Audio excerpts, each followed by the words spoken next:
आत्ताची अभिमानाची बातमी समोर येत आहे। भुवनेश्वर ओडिसा येथे झालेल्या आंतरराष्ट्रीय लॉन टेनिस स्पर्धेत शिवतेज शिरफुले हा उपविजेता ठरला।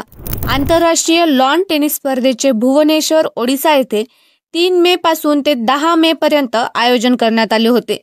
यामध्ये आंतरराष्ट्रीय स्तरातून अमेरिका, ऑस्ट्रेलिया, थायलंड, हाँगकाँग यासह अनेक देशाचे प्रतिनिधित्व करत खेळाडूंनी सहभाग नोंदवला।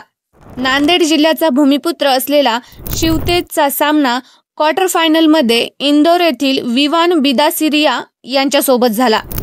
त्यामध्ये 6-4 आणि 6-3 या स्कोरने सरळ सेटमध्ये पराभव करून शिवतेजने विजय मिळवत उपांत्य फेरीसाठी पात्र झाला। उपांत्य फेरीमध्ये भारत देशाकडून खेळत असलेला शिवतेज याने ऋत्विक कटकम या खेळाडूवर मात करत विजय मिळवला।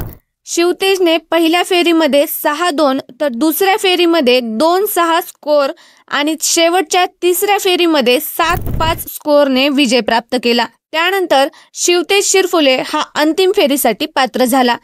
आज 10 मे रोजी शिवतेज शिरफुले यांनी आंतरराष्ट्रीय लॉन टेनिस स्पर्धेत उपविजेता ठरला आहे। IPS सौरभ पांडा यांच्या हस्ते शिवतेज शिरफुले यांना ट्रॉफी आणि प्रमाणपत्र देऊन गौरवण्यात आले। पुणे येथील सोलारिस क्लब मधील रवींद्र पांडे सर यांच्या मार्गदर्शनाखाली शिवतेज शिरफुले हा प्रशिक्षण घेत आहे।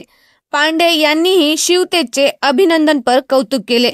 तसेच शिवतेजला नांदेड क्लबच्या सर्व मेंबर तथा पदाधिकाऱ्यांनी आणि टेनिस प्रशिक्षक शरद कानडजे यांनी पुढील वाटचालीसाठी शुभेच्छा दिल्या आहेत। नांदेडचा भूमिपुत्र शिवतेज शिरफुले यांचे सर्व स्तरातून कौतुक होत आहे।